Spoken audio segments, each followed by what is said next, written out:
आज हम पढ़ेंगे एनसीईआरटी क्लास 7 चैप्टर 9 क्षेत्रीय संस्कृतियों का निर्माण, जिन्हें हम आज क्षेत्रीय संस्कृतियां समझते हैं। वे समय के साथ बदलती है और सच तो यह है कि आज भी बदल रही है।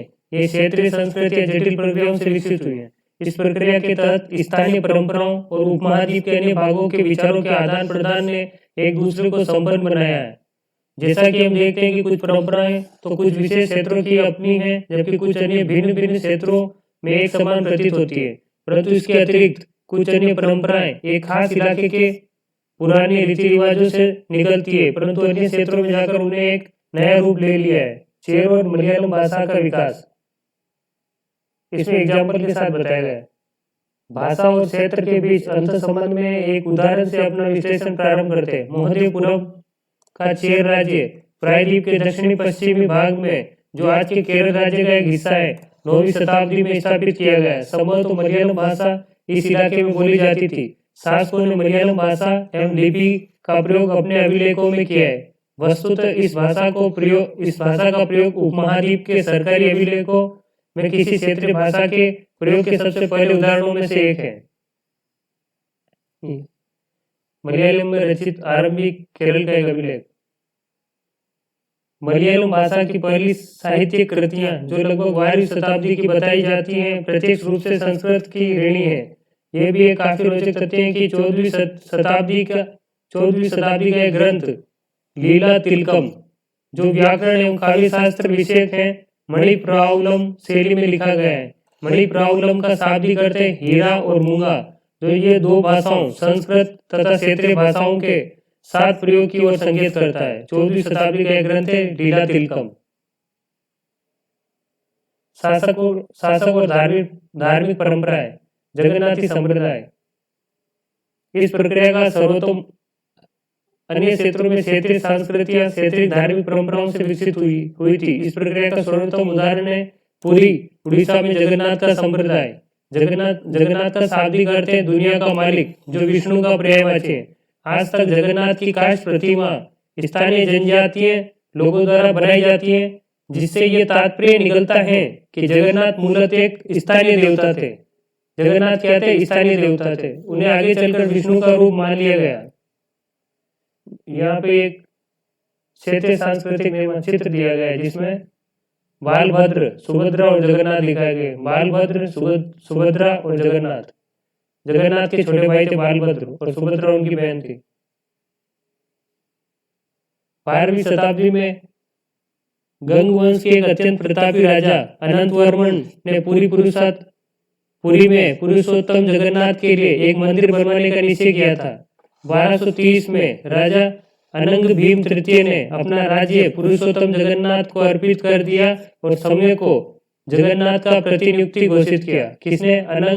अनंग भीम तृतीय ने। जो इस मंदिर को तीर्थ यात्रा के रूप में महत्व प्राप्त हो गया, सामाजिक और राजनीतिक मामलों में भी इसकी सत्ता बढ़ती गई। जिन्होंने भी उड़ीसा को जीता, जैसे कि मुगल, मराठे, अंग्रेज ईस्ट इंडिया कंपनी, सबने इस मंदिर पर अपना नियंत्रण स्थापित करने का प्रयत्न किया। वे सब ये महसूस करते थे कि मंदिर पर नियंत्रण प्राप्त करने से स्थानीय जनता में उनका शासन स्वीकार हो जाएगा। राजपूत और वीरता की परंपराएं। 19वीं शताब्दी में ब्रिटिश लोग उस क्षेत्र को, जहां आज का अधिकांश राजस्थान स्थित है, राजपूताना कहते थे। इसे समझा जा सकता है कि वह ऐसा प्रदेश था जहां केवल अथवा प्रमुख रूप से राजपूत ही रहा करते थे, लेकिन ये बात आंशिक रूप से सत्य है। ऐसे अनेक समूह थे जो उत्तरी तथा मध्यवर्ती भारत के अनेक क्षेत्रों में अपने आप को राजपूत कहते थे। ये भी सच है कि राजस्थान में राजपूतों के अलावा अन्य लोग भी रहते थे, तथापि अक्सर ये माना जाता है कि राजपूतों ने राजस्थान को एक विशिष्ट संस्कृति प्रदान की है।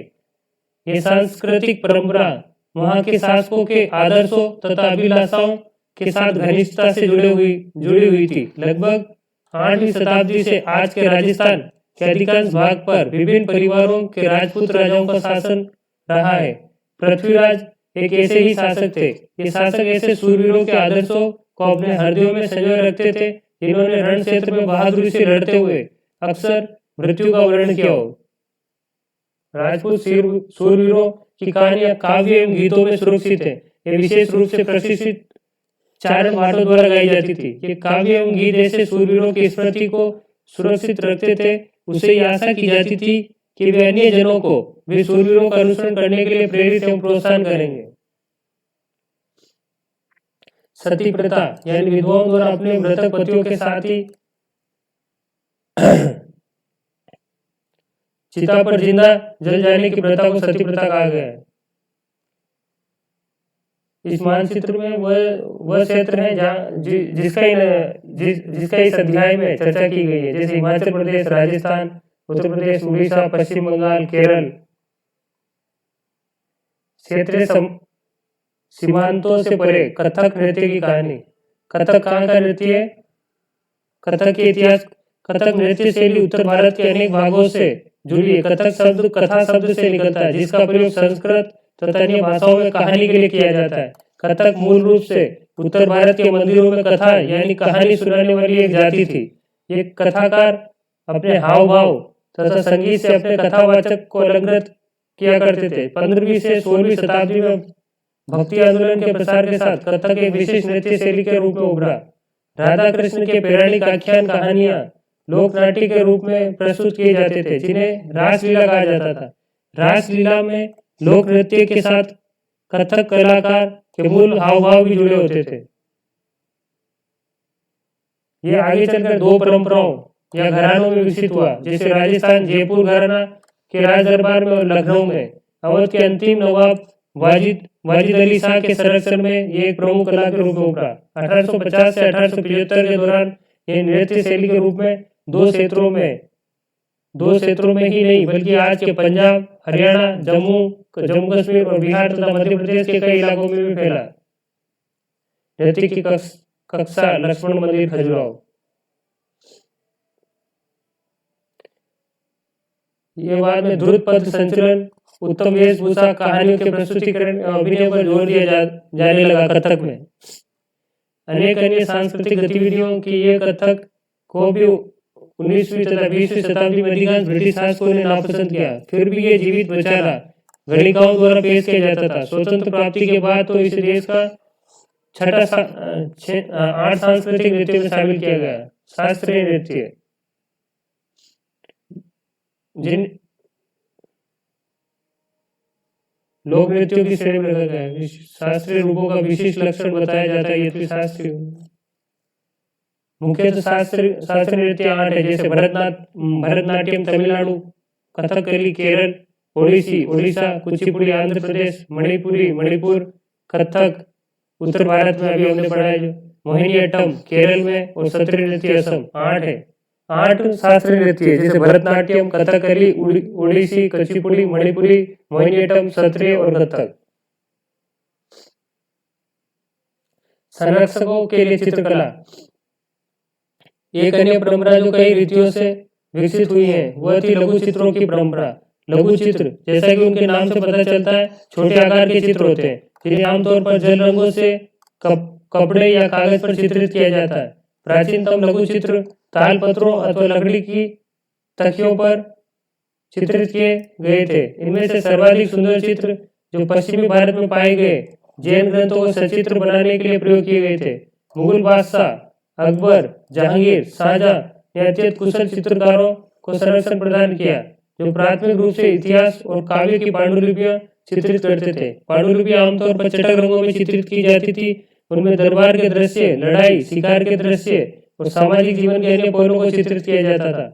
मुगल साम्राज्य के पतन के साथ अनेक चित्रकार मुगल दरबार छोड़कर नए उभरने वाले क्षेत्रीय राज्यों के दरबार में चले गए। परिणाम स्वरूप मुगलों की कलात्मक रुचियों ने दक्षिण के क्षेत्रीय दरबारों और राजस्थान के राजपूती दरबारों को प्रभावित किया। मेवाड़, जोधपुर, बूंदी, कोटा, किशनगढ़ जैसे केंद्रों में पौराणिक कथाओं तथा काव्यों के विषय में चित्र बनाए गए। ऐसे अनेक क्षेत्र थे। आधुनिक हिमाचल प्रदेश, इसके इर्द गिर्द हिमालय की तलहटी का होली खेलते हुए महाराणा राम सिंह सेकंड, राजपूत लघु चित्र कोटा। हिमालय की तलहटी का इलाका, जहाँ 17वीं शताब्दी के बाद वाले वर्षों में इस क्षेत्र में लघु चित्रकला की एक महत्वपूर्ण साहसपूर्ण एवं भावप्रवण शैली का विकास हुआ, जिसे बसोली शैली, हिमालय की तलवटी हिमाचल प्रदेश में बसोली शैली का विकास हुआ। यहाँ जो सबसे लोकप्रिय पुस्तक चित्रित की गई थी वह थी भानुदत्त की रास मंजरी। 1739 में नादिर शाह के आक्रमण और दिल्ली विजय के परिणाम स्वरूप मुगल कलाकार मैदानी इलाकों की अनिश्चितताओं से बचने के लिए पहाड़ी क्षेत्रों में चले गए। कृष्ण, राधा, उसकी सखिया, पहाड़ी लघु चित्र, कांगड़ा, कांगड़ा शैली, ये क्या पहाड़ों की शैली, मध्य प्रदेश। उन्हें वहां जाते ही आश्रयदाता तैयार मिले, जिसके फलस्वरूप चित्रकारी की कांगड़ा शैली विकसित हुई। 18वीं शताब्दी के मध्य भाग तक कांगड़ा के कलाकारों ने एक नई शैली विकसित कर ली, जिसे लघु चित्रकला की एक नई जान डाल दी। उनकी प्रेरणा का स्रोत वहां के वैष्णव परंपराएं थी। ठंडे नीले और हरे रंगों सहित कोमल रंगों का प्रयोग और विषयों का काव्यात्मक निरूपण कांगड़ा शैली की विशेषता थी। कांगड़ा शैली की विशेषता क्या थी? ठंडे नीले और हरे रंगों का प्रयोग और साथ में कोमल रंगों का प्रयोग, काव्यात्मक निरूपण कांगड़ा शैली की विशेषता थी। इसमें रहे कि साधारण स्त्री पुरुष भी बर्तनों, दीवारों, कपड़ों, फर्श आदि पर अपनी कलाकृतियां चित्रित करते थे। कला के नमूनों में से कुछ ही बच पाए। इसके विपरीत लघु चित्र राजभवनों में सावधानी पूर्वक रखे जाते थे। बंगाल एक क्षेत्रीय भाषा के विकास। हम अक्सर क्षेत्रों के नाम वहां के निवासियों द्वारा बोली जाने वाली भाषा के अनुसार निर्धारित करते हैं। जैसे बंगाल में रहने वालों के लिए बंगाली, उड़िया में रहने वालों के लिए उड़ीसी है, उड़ीसा में रहने वाले के लिए उड़िया, जैसे तमिलनाडु में रहने वालों के लिए तमिल, ऐसी भाषाओं का प्रयोग करते हैं। ईसा पूर्व 4वीं-3वीं शताब्दी से बंगाल और मगध दक्षिणी बिहार के बीच वाणिज्यिक संबंध स्थापित होने लगे थे, जिसके कारण संभवतः संस्कृत का प्रभाव बढ़ता गया। 4वीं शताब्दी के दौरान गुप्त वंशीय शासकों ने उत्तरी बंगाल पर अपना राजनीतिक नियंत्रण स्थापित कर लिया था। वहां ब्राह्मणों को बसाना शुरू कर दिया। इस प्रकार गंगा की मध्य घाटी के भाषाई तथा सांस्कृतिक प्रभाव प्रबल होने लगे। 7वीं शताब्दी में चीनी यात्री हुआनसोंग ने यह पाया कि बंगाल में सर्वत्र संस्कृत से संबंधित भाषाओं का प्रयोग हो रहा था। मतलब ये बताया कि संस्कृत का प्रयोग बंगाल में कैसे होने लगा, जैसे गुप्त वंश के शासन के बाद शुरू हुआ। 8वीं शताब्दी से पाल शासकों के अंतर्गत एक क्षेत्रीय राज्य का उद्भव हुआ। 14वीं से 16वीं शताब्दी के बीच बंगाल पर सुल्तानों का शासन था, जो दिल्ली में स्थित शासकों से स्वतंत्र थे। 1586 में जब अकबर ने इस प्रदेश बंगाल को जीत लिया तो उसे शुभ माना जाने लगा। उस समय प्रशासन की भाषा तो फारसी थी, लेकिन बंगाली एक क्षेत्रीय भाषा के रूप में विकसित हुई। वस्तुतः तो 15वीं शताब्दी तक आते आते उपभाषाओं तथा बोलियों का बंगाली समूह एक सामान्य साहित्यिक भाषा के रूप में एकबद्ध हो गया था। साहित्यिक भाषा उस क्षेत्र के पश्चिमी भाग की बोलचाली की भाषा थी, जिसे हम अभी पश्चिमी बंगाल कहते हैं। बंगाली के प्रारंभिक साहित्य की दो श्रेणियों में बांटा जा सकता है। एक श्रेणी संस्कृत की श्रेणी है और दूसरी उससे स्वतंत्र है। पहली श्रेणी में संस्कृत महाकाव्यों के अनुवाद, मंगल काव्य, शाब्दिक अर्थों में शुभ यानी मांगलिक काव्य जो स्थानीय देवी देवताओं से संबंधित है। फर्स्ट श्रेणी में मंगल काव्य और दूसरी और भक्ति साहित्य, जैसे गेड़िया वैष्णव आंदोलन के नेता श्री चैतन्य जीव की जीवनियां। फर्स्ट में क्या क्या है? एक तो मंगल काव्य और दूसरी है भक्ति साहित्य। मंगल काव्य और भक्ति साहित्य फर्स्ट श्रेणी। दूसरी श्रेणी में नाथ साहित्य शामिल है, जैसे मेनामती गोपीचंद के गीत, धर्म ठाकुर की पूजा से संबंधित कहानियां, पीर कथाएं, लोक कथाएं तथा गाथा गीत है। नाथ लोग कौन थे? सन्यासी होते थे। पहली श्रेणी के ग्रंथों का काल निर्णय करना अपेक्षाकृत सरल है, क्योंकि ऐसे अनेक पांडुलिपियां पाई गई जिन्हें यह इंगित किया गया है कि उनकी रचना 15वीं शताब्दी के उत्तरार्ध और 18वीं शताब्दी के मध्य भाग में। दूसरी श्रेणी की कृतियां मौखिक रूप से कहीं सुनी जाती थी, इसलिए उनका काल निर्णय करना सही नहीं किया जा सकता। वे खास तौर पर पूर्वी बंगाल में लोकप्रिय थी, जहां ब्राह्मणों का प्रभाव अपेक्षाकृत कम था। पीर और मंदिर। पीर कौन होते? फारसी भाषा का शब्द है जिसका अर्थ है आध्यात्मिक मार्गदर्शक। पीर का मतलब होता है आध्यात्मिक मार्गदर्शक। 16वीं शताब्दी से लोगों ने बड़ी संख्या में पश्चिमी बंगाल के कम उपजाऊ क्षेत्रों को छोड़कर दक्षिणी पूर्वी बंगाल के जंगली तथा दलदली इलाके में प्रवास करना शुरू कर दिया था। जो ये पूर्व की ओर बढ़ते गए, जंगलों को साफ करके भूमि में धान की खेती करने लगे। सने सने मछुआरे तथा स्थानीय खेती करने वाले लोग, जो अक्सर जनजातीय थे, किसानों के नए समुदाय में विकसित हुए। इन दिनों बंगाल पर मुगलों का नियंत्रण स्थापित हो गया था, जिन्होंने पूर्वी डेल्टा प्रदेश के केंद्रीय भाग में स्थित ढाका नगर में अपनी राजधानी स्थापित की। अधिकारी और कर्मचारी लोग भूमि प्राप्त करके अक्सर उस पर मस्जिदें बना लेते थे, जो इन इलाकों के धार्मिक रूपांतरण केंद्रों के रूप में काम आती थी। प्रारंभ में बाहर से आकर यहाँ बसने वाले लोग इन अस्थिर परिस्थितियों में रहने के लिए कुछ व्यवस्था तथा आश्वासन चाहते थे। ये सुख सुविधाएं तथा आश्वासन उन्हें समुदाय के नेताओं ने प्रदान की। ये नेता शिक्षकों और निर्णायकों की भूमिकाएं भी अदा करते थे। कभी कभी ऐसा समझा जाता था कि नेताओं के पास अलौकिक शक्तियां हैं, जिन्हें स्नेह और आदर से लोग इन्हें पीर कहा करते थे। इस पीर श्रेणी में संत या सूफी और अन्य धार्मिक महानुभाव, साहसी उपनिवेशी, देवत्व प्राप्त सैनिक एवं योद्धा, हिंदू एवं बौद्ध देवी देवता और यहाँ तक कि जीवात्माएं भी शामिल है। पीरों की पूजा पद्धतियां बहुत ही लोकप्रिय हो गई और उनकी मजारें बंगाल में सर्वत्र पाई जाती है। जीववाद का मतलब क्या है? ये मानना कि पेड़ पौधों, जड़ वस्तुओं और प्राकृतिक घटनाओं में भी जीवात्मा होता है। बंगाल में 15वीं शताब्दी के बाद वाले वर्षों में मंदिर बनाने का दौर जोरों पर रहा, जो 19वीं शताब्दी में आकर समाप्त हो गया। हमने देखा है कि मंदिर और अन्य धार्मिक भवन अक्सर उन व्यक्तियों या समूह द्वारा बनाए जाते थे जो शक्तिशाली बन रहे थे। इनके माध्यम से अपनी शक्ति और भक्ति भाव का प्रदर्शन किया जाता है। बंगाल में साधारणतः ईंटों, मिट्टी गारे से अनेक मंदिर निम्न सामाजिक समूह जैसे कालू, तेली, कंसारी, घंटा धातु के कारीगर आदि पाए गए हैं। जो बंगाल में मंदिर मिले वो मुख्यतः निम्न समुदाय द्वारा बनाए गए, जैसे इसलिए बड़े मंदिर नहीं पाए जाते बंगाल में। ब्राह्मणों द्वारा मान्यता प्रदान कर दी गई तो उनकी प्रतिमाएं मंदिरों में स्थापित की गई। छप्पर झोपड़ी स्थानीय देवी देवताओं को, एक दोचाला छप्परदार झोपड़ी, एक चौचाला मंदिर।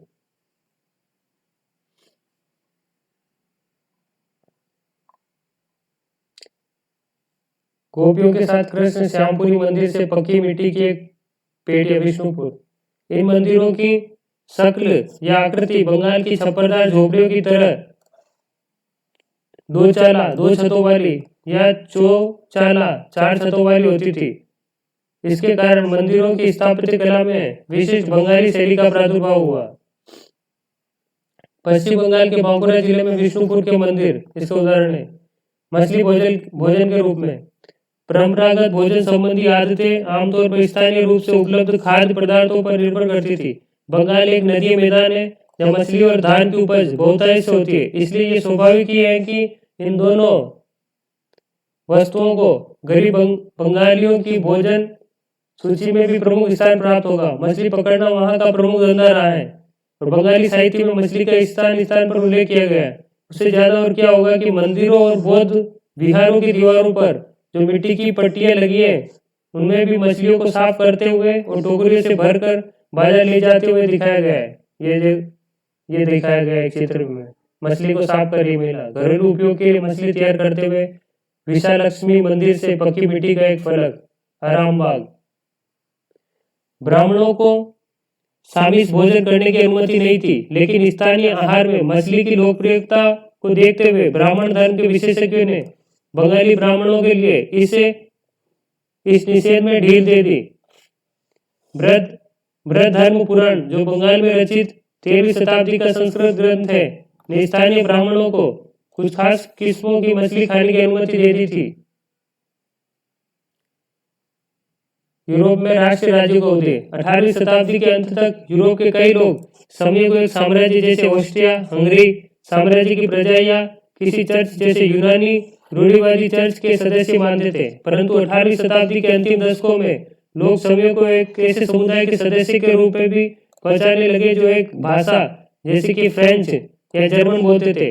प्रारंभिक 19वीं शताब्दी में रोमानिया में विद्यालय पाठ्य पुस्तक ग्रीक के स्थान पर रोमानिया में लिखी जाने लगी। हंगरी में लैटिन भाषा के स्थान पर हंगेरियन की राजभाषा के रूप में अपनाया गया। और इस प्रकार की अन्य प्रक्रियाओं ने लोगों को यह बोध कराया कि प्रत्येक भाषी समुदाय एक अलग राष्ट्र था। 19वीं शताब्दी के अंतिम दशकों में इटली और जर्मनी के एकीकरण के लिए बहु आंदोलनों ने इस भावना को और अधिक बल दिया। अनंतवर्मन उड़ीसा, जगन्नाथ पुरी, मोहदेपुरम केरल, लीला तिलकम केरल, मंगल काव्य बंगाल, लघु चित्र कांगड़ा।